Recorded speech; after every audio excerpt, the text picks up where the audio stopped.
The Titans were the Greek gods' worst enemy. They would do battle with one another for control of the world. The Titans put up one hell of a fight, and there are many Titans in God of War. However, which one is the strongest? In today's video, we will discuss which of the Titans are the strongest in the entire series, the top 5 to be exact. We will use lore from the God of War games, from several websites that have been taken down. Even though there is only a little bit of information for each Titan, we're putting everything that we have together, and I want to thank Edgar for helping me create this. Here are some of the correct answers in the previous God of War video. Great job to all of you that got it correct. I love doing these trivia questions, and you all seem to really love it as well. This video trivia question is, which God of War game did Athena not make an appearance, did not have a reference, and did not even have an Easter egg? Type your answers now, and at the end of the video, I'll give you the answer. And while you're typing your answer, make sure to hit that like button on your way back up. YouTube pushes out content with videos with a lot of likes, so I really do appreciate it if you could take 2 seconds to hit the button. With that out the way, let's get right into the video. For our first Titan, we have Hyperion. Hyperion was mentioned throughout several God of War games. According to the God of War Chains of Olympus website before it was shut down, here is what it says about the Titan Hyperion. Hyperion was the wisest and eldest among the sons of Uranus and Gaia. After giving Gaia advice, having taken this counsel to heart, Gaia bestowed upon Hyperion the cosmic energy of the fires of Olympus, a power that had come from chaos itself and spawned all other fires at the beginning of the universe, and from this, the power of the sun was created. Upon the defeat of the Titans at the hands of Zeus, the primordial fire left Hyperion's body and became one with Helios. So how strong was Hyperion? Well, since the primordial fire was in Chains of Olympus, there is a lot of information about it. These 4 screenshots prove the primordial fire can actually destroy the entire world. Also on the PlayStation Store and in God of War Ascension, we can find a description of his spear. The description says the spear was created in the sun's core and has the strength to hold up the cosmos. Although this power was taken away from him, you can still see him climbing Mount Olympus in God of War 3. With all of this information, we decided to put him at number 5. Number 4, we have Perseus, or Perseus, depending how you want to say it. This Titan can be spotted towards the end of God of War 2. After Kratos brings the Titans to his time, you can see him climbing behind Gaia. It's easy to miss, so you have to pay attention. This Titan also makes several appearances throughout God of War 3, but how strong is he? Although not much is known about him in the God of War world, he did manage to crush Helios, damaging him heavily. We just mentioned how Helios has the power of the sun and how the primordial fire can destroy the world. The fact this Titan was able to crush him like this is very telling. Next on our list is Gaia. Gaia was one of the first Titans and a descendant of a primordial. She was also regarded as Mother of the Earth. Gaia's entire body is also made from earth, from trees and rocks and mountains.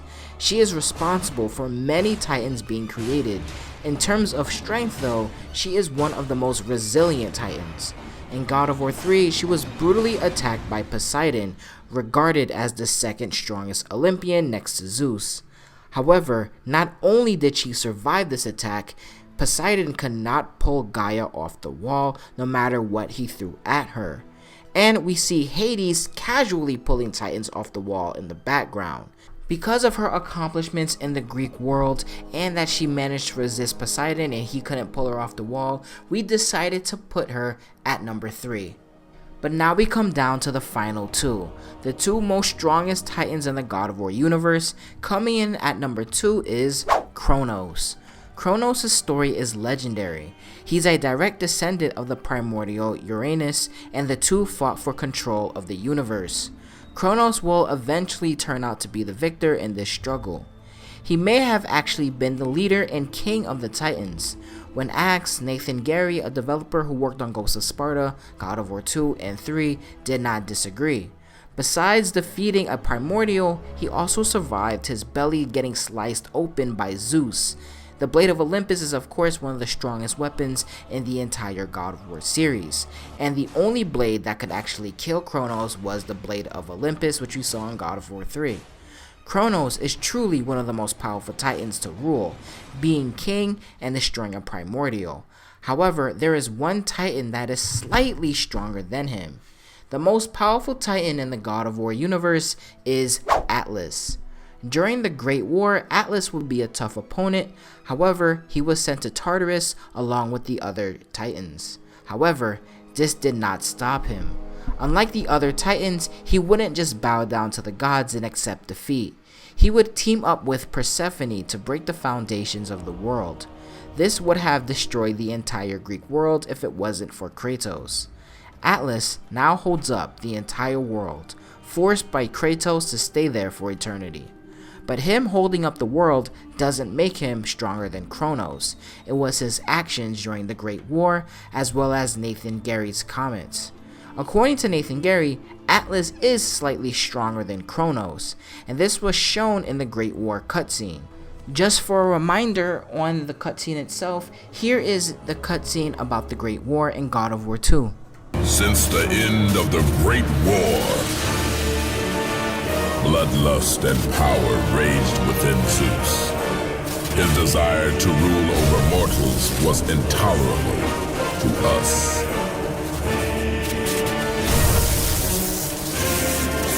The war between the Titans and the Olympians forged the landscape of the mortal world. It was a war that we knew the Titans must win.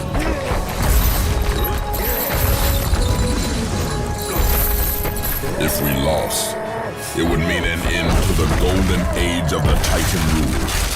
Peace and prosperity for mankind would be no more.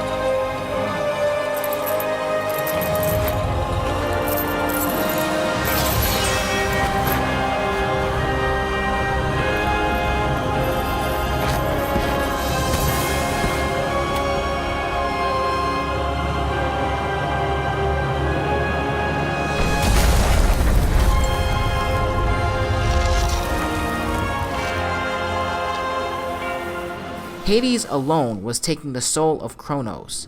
However, Atlas prevented that from happening. However, it took two gods to take down Atlas, Poseidon and Hades, while Kronos was losing to just one, which was just Hades by himself. That is a very slight difference. Now look, if Kronos and Atlas actually fought, the outcome would go either way, but thanks to Nathan Gary's comments as well as the cutscene, we can say that Atlas was slightly stronger than Kronos. The answer to the trivia question is God of War Ascension. God of War Ascension is the only game to not reference, mention, or show off Athena in any way. However, if you said God of War 2018, I will also give you that, because technically Athena did not show up in God of War 2018.